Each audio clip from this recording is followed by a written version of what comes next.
শেখ হাসিনা মুক্ত আওয়ামী লীগ চাই, এই কথাটি যারা বলে থাকে তারা কেউ কোনোদিনই আওয়ামী লীগ করে নাই, ভবিষ্যতেও করবে না। কিন্তু আওয়ামী লীগের কল্যাণ কামনায় তাদের মতো উতলা, তাদের মতো কি বলা যায় আওয়ামী প্রেমী লোকজন বাজারে খুব বেশি দেখা যায় না। এইসব ডলারখোর মিডল ক্লাস লোকজন যাদের অর্ধেকের কোনো ব্রেন নেই এবং বাকিদের বুদ্ধিশুদ্ধি আসলে ডলার বা অন্যান্য শক্তির মাধ্যমে ঘোরাফেরা করে, তারা বিগত দিন ধরে খুব বেশি করে আফসোস করছে যে একটা আওয়ামী লীগ চাই, কিন্তু সেই আওয়ামী লীগ শেখ হাসিনা মুক্ত হতে হবে। এই প্রজেক্টের একটা অংশ হিসেবে কি স্পিকার শিরিন এবং আমাদের সাবের হোসেন চৌধুরী আওয়ামী লীগের নেতা, তাদেরকে নিয়ে একটা নতুন আওয়ামী লীগ করা হচ্ছে?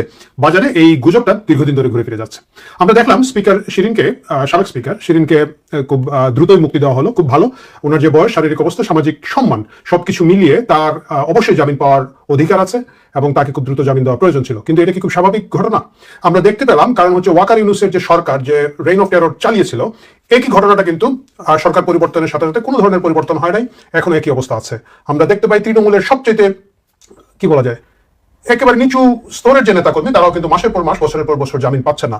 ছাত্রলীগের নেতাকে আমরা দেখতে পেয়েছি, তার শিশুর লাশটা দেখার জন্য তাকে বের হতে দেওয়া হয় নাই। আমরা দেখতে পাই অসংখ্য ছাত্রলীগ, যুবলীগ নেতারা তাদের মা বাবার মারা যাওয়ার পরে সাধারণত পেরোল পান না, পেলেও হাতে নিয়ে তাদেরকে কাঁধে লাশ নিয়ে যেতে হচ্ছে।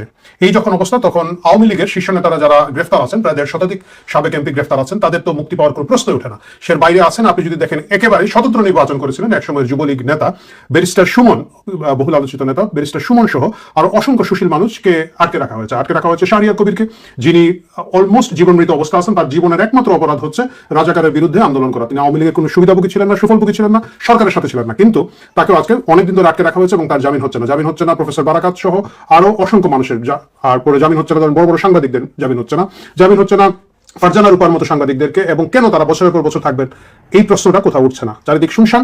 সেই মুহূর্তে স্পিকার শিরিনকে যখন গ্রেফতার করা হয়, গ্রেফতারের নামে নাটক করা হয়, মানে গুম গ্রেফতার থেকে প্রকাশ্য গ্রেফতারে আনা হয়, ধরে নেওয়া হয়েছিল যে তাকে হেনস্থা করা হবে। এবং সেই হেনস্থার এক ধরনের ধাক্কা আমরা দেখেছি কারাগারের যাওয়ার আগে, তাকে যখন কোর্টে আদালতে হাজির করা হলো তখন আমরা দেখেছি। কিন্তু আমরা দেখলাম বেশ তড়িঘড়ি করে তাকে মুক্তি দেওয়া হলো। এই ধরনের মুক্তি সাধারণত ডক্টর ইউনূসের মব বাহিনীকে দেওয়া হতো। ধরেন নারীর ওড়না কোথায় রাখা হবে না রাখা হবে, এই ধরনের গবেষণা করা হলে তাকে গ্রেফতার করে সাথে সাথে ফুলের মালা দিয়ে ইউনূস মুক্ত করে দিত। তারপরে ধরেন ওই যে আমাদের একটা গাজীপুরের এক নেত্রী ছিল, 50 কোটি টাকা চাঁদাবাজির অভিযোগে, তাকে গ্রেফতার করে রিমান্ড দিয়ে, সেই রিমান্ড থাকা অবস্থায় আবার আদালতকে বিকালে বসিয়ে আসিফ নজরুল তার জামিন দিয়েছিলেন। এইসব মকারি বাইরে সাধারণত যারা কারাগারে গেছেন তাদেরকে আদৌ কোনদিন মুক্তি দেওয়া হবে কি হবে না, এই বিষয়ে বিগত সরকার এবং তার এক্সটেনশন হিসেবে বর্তমান সরকারের কোনো ধরনের চিন্তা ভাবনা নাই। কিন্তু স্পিকার শিরিনের জামিন হয়েছে। এর আগে এরকম একটা খুব চমৎকার জামিন হয়েছিল সাবের হোসেন চৌধুরীর। তাকে আমরা দেখেছি যে হুট করে তাকে 6টা মামলায় গ্রেফতার করা হয়েছিল। 6টাই অবশ্যই এগুলো হাস্যকর ভুয়া মামলা। সাধারণত দেখা যায় যে ঢাকায় বসে বোরগুনায় গুলি করে লোকজন মেরে ফেলছে। এই ধরনের বিভিন্ন হত্যা মামলা, জুলাই হত্যা ব্যবসাকে যেটাকে বলা যায়, বা লাশ ব্যবসা বলেন, জামিন ব্যবসা বলেন, সেইগুলোতে তাকে গ্রেফতার করা হয়েছিল এবং তাকেও কিন্তু খুব দ্রুত সময়ের মধ্যে মুক্তি দেওয়া হয়েছিল, জামিন দেওয়া হয়েছিল। প্রিয় দর্শক, বাজারে দীর্ঘদিন ধরে যে গুজবটা আছে, এটা আসলে শুধুমাত্র গুজব নয়। এই মুহূর্তে কেন একটা বিকল্প আওয়ামী লীগ তৈরি করার চেষ্টা হচ্ছে? বিকল্প আওয়ামী লীগ করার চেষ্টা হচ্ছে কারণ আওয়ামী লীগের একটা বিগ স্টেক হোল্ডার সাধারণ জনগণ রয়েছেন।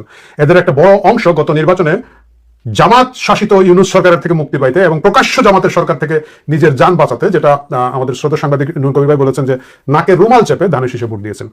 কিন্তু ভোট দেওয়ার পরও দেখা যাচ্ছে গন্ধটা যায় নাই, গন্ধটা জায়গায় আছে, রুমালের মধ্যে গন্ধ উঠে গেছে। এই যে হতাশ আওয়ামী লীগের আওয়ামী লীগ সমর্থক যারা আছেন, তাদের ভোটকে কোথাও একটা স্পেস করে দেওয়ার জন্য, মানে তাদেরকে একটু স্পেস করে দেওয়ার জন্য একটা আন্তর্জাতিক সুশীল সমাজ থাকে আমাদের, আমরা জানি, যেটা সাধারণত এনজিও ভিত্তিক থাকে এবং বিভিন্ন দূতাবাস ভিত্তিক থাকে। তারা এখন একটা নতুন আওয়ামী লীগ করবে। কারণ সব ডিম তারা একটা ঝুড়ির মধ্যে রাখবেন না।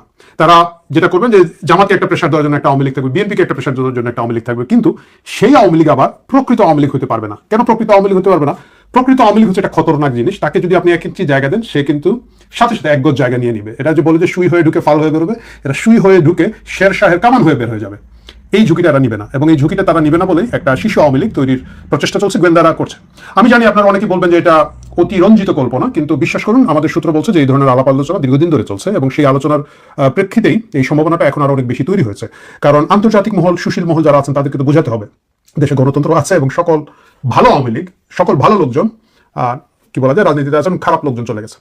এখন কথা হচ্ছে যে এটা হওয়ার আগে কেন আমি কথা বললাম, কারণ আপনারা অনেকেই কমেন্ট বক্সে বলো, দূর মিয়া আপনারা বেশি বুঝেন। আমরা বেশি বুঝি বলতে বলতে কিন্তু অনেক ধরনের জিনিস